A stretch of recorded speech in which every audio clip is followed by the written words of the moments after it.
morreu na miséria e não mudou o caráter. Foi um dos homens condenados. Mas enquanto Deus deu a ele o dom, ele teve sabedoria. Mas o caráter não mudou, lá na frente perdeu. Como ocorreu com o rei Saul. Como ocorreu com Sansão. Deus deu a ele o dom de força, mas ele não queria o tratamento de Deus. Ele caiu na luxúria, na tentação de Dalila. Morreu cego e esmagado. O caráter não mudou. Veja que a Bíblia então relata exemplos de fracasso. A Bíblia não é só exemplo de vitória. Há muitos na Bíblia relatados que fracassaram, porque resistiram ao tratamento de Deus. Em toda a Bíblia, Deus priorizou primeiro o caráter da pessoa ser mudado. Deus deu dons para capacitar a pessoa para fazer a sua obra. Mas para a obra de Deus ter êxito, o caráter tem que ser mudado. Então, ao longo da vida, Deus mandou pessoas para o deserto, literalmente falando, ou o deserto significa momento que você nada recebe. Deus muitas vezes dá ordem todo dia para você cumprir, para ver se você quebra a soberba. Deus muitas vezes vai te tratar para você só ser humilhado na vida, igual um verme, para quebrar a ganância, ou muitas vezes o eu. E se você passa, o Espírito de Deus vai manifestar na sua vida e você vai tendo o caráter de Cristo agradável a Deus. Então todas as mensagens já foram ministradas. Como desenvolver o caráter de Cristo. Então não adianta fugir, correr, não adianta postergar o tratamento de Deus, porque se você não aceitar, não vai ter jeito mesmo.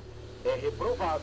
Então é necessário falar: eis-me aqui, Senhor, pode me tratar. Qual que é o melhor remédio para mim, meu Deus? É deserto? É ordens imperativas? É eu me considerar como um verme? Ou é o Senhor me esvaziar, tirar a soberba? Senhor, estou pronto para o tratamento, para desenvolver o caráter de Cristo em mim. Você tem que estar aberto a isto.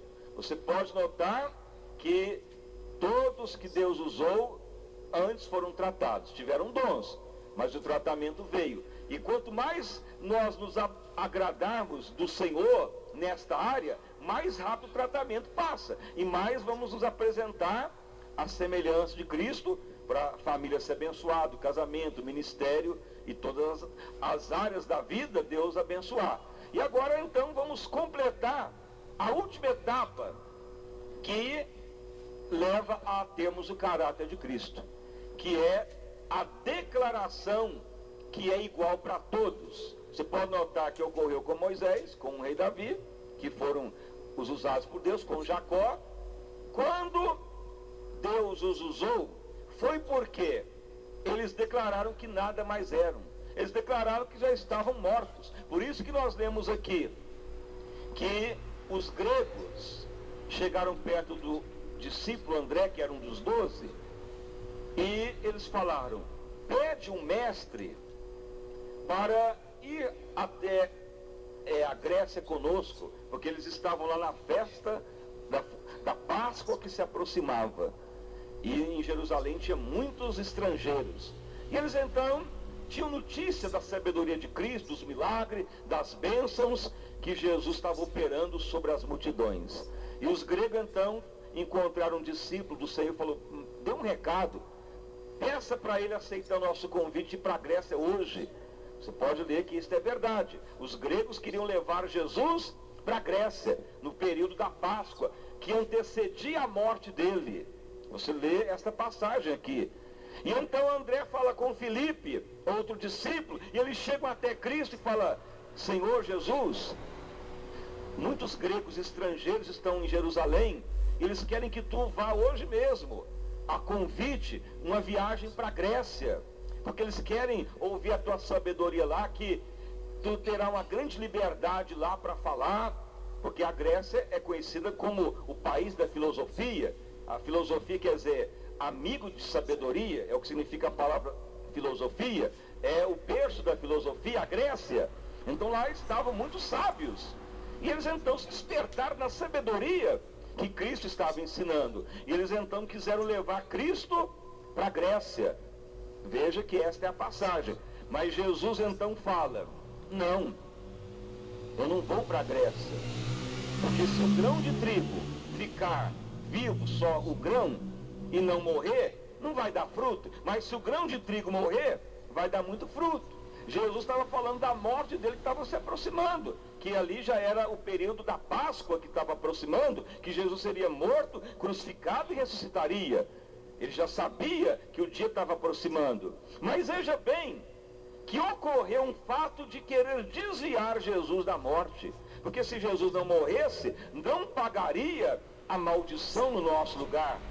Então Jesus poderia ter se esquivado da morte, mas ele dá uma resposta para os gregos que queriam levá-lo para a Grécia. Ali estava Felipe e André. Ó André e Felipe, se o grão de trigo ficar só, não vai dar fruto. Mas se o grão de trigo cai na terra e ele gera um pé de trigo, vai dar muito trigo. Então Jesus deu esta resposta para os gregos, que ele não poderia ir porque ele era o trigo que deveria morrer. Veja então o fundamento do caráter de Cristo. O eu não pode mandar. O eu não tem opção. O eu não tem desejo. É a vontade do Pai. Então todo dia você tem que falar: Senhor, eu quero o caráter de Cristo em mim. Senhor, é preferível o meu eu morrer, meus desejos, mas a tua vontade prevalecer.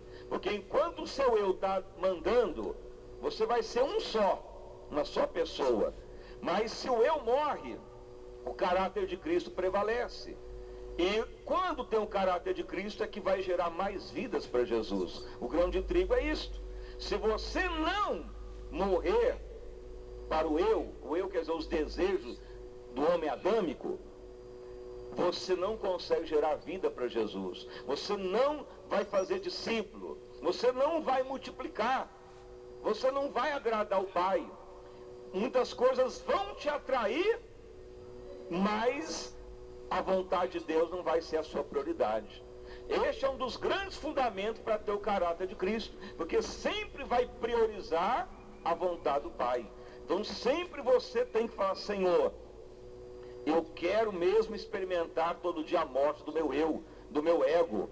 Aí vai aparecer muitas coisas te ofertando, te elogiando, tentando te desviar, tentando te tirar do coração de Deus. Mas se você fala: não, eu quero fazer o que está no coração do Pai, eu quero satisfazer a vontade do meu Deus, consequentemente, o que vai ocorrer? Deus sempre vai te abençoar. Todos aqueles que fazem a vontade do Pai geram vidas para o Senhor, ganham almas, expande o reino do céu. Mas enquanto o seu eu estiver vivo, você pode ter dom, cantar, pregar, ter dom até espiritual, mas você está estéril, não consegue gerar vida para o Senhor. Fica uma pessoa que não expande o reino do céu. E Jesus, Ele quer que sejamos semelhantes a Ele.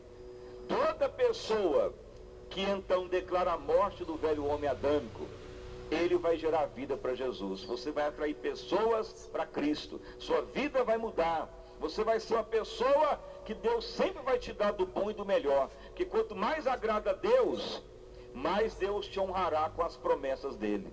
Mas se você não agrada a Deus, você vai ter aquilo que será o seu esforço. Vai ser limitado.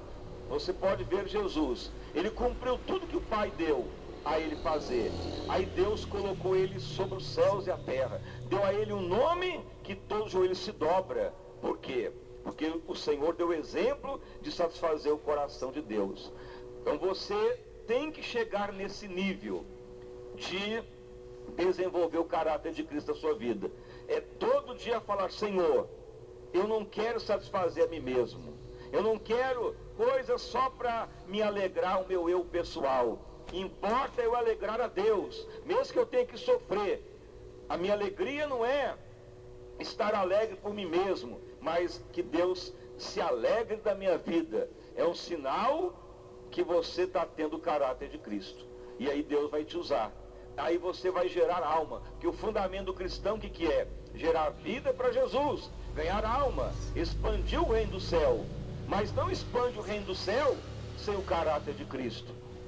O fundamento do caráter de Cristo, como nós lemos aqui, Jesus então falou: quando o grão de trigo fica só, não dá fruto, não dá outros trigo. Mas o grão de trigo cai na terra, morre, gera muitos grãos de trigo. A morte do nosso eu gera outros trigo, que são vidas, que são pessoas para o Evangelho. O caráter mudado é que faz nós alcançarmos família, o casamento abençoado, a vizinhança, as pessoas. Quanto mais nós nos assemelharmos a Cristo, mais teremos sucesso no casamento, na família, na criação dos filhos, de gerar filhos na fé, de prosperar na empresa, de atrair pessoas. Porque Cristo atraía pessoas. Você pode notar que Jesus não fez propaganda, não estudou marketing, não fez divulgação alguma, mas atraía multidões. O caráter dele já era propício para atrair vidas, para atrair pessoas a Deus. Não era só os dons. Tanto Jesus atraía para curar, como para transformar as pessoas. Quando então nosso caráter vai se assemelhando a Cristo, Deus vai nos usando, vamos atraindo vidas, bênçãos vão vindo até nós. O fundamento maior é este: experimentar a morte do eu. Veja então que Jesus estava chegando no dia da Páscoa. Ele já sabia que seria crucificado, saberia que seria morto e entregue na mão dos homens. Os gregos chegam perto de Filipe e André, falam: vamos levar o teu mestre para a Grécia. Jesus poderia ter ido naquele dia para a Grécia e não seria acusado, nem entregue por Judas, nem traído, e nem morreria na cruz. Mas o que ia adiantar? Seria só um filho de Deus na terra, como Jesus veio, puro e agradável. Mas ele não veio para ser o único, ele veio para ser o primogênito entre muitos. Então ele preferiu morrer para nos gerar em Cristo, para sermos semelhantes a ele. E a mesma coisa tem que ser conosco.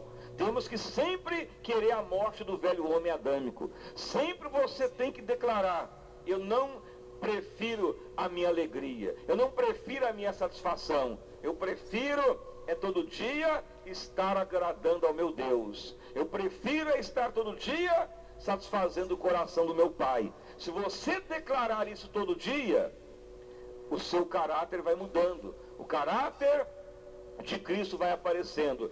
Agora você pode voltar às mensagens que já foram pregadas. Quando Deus falou com Moisés para ir para o Egito, o que Moisés falou? Não, Senhor, já estou tão sem força, nada mais tenho em mim mesmo. Senhor, nada tenho de força, não sei nem falar mais. Veja, sinal de uma pessoa morta do eu.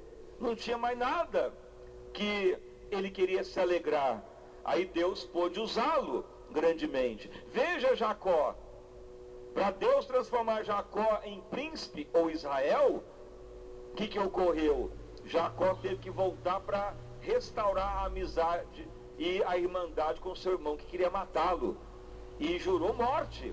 Então Jacó teve que se entregar à morte. Falou: o meu irmão vai me matar ao me ver, mas eu vou até ele, vou dando presente, vou me humilhar nos pés dele, vou pedir perdão, mas não vou ter medo da morte, de morrer, vou me entregar a ele. Se ele me matar, matou.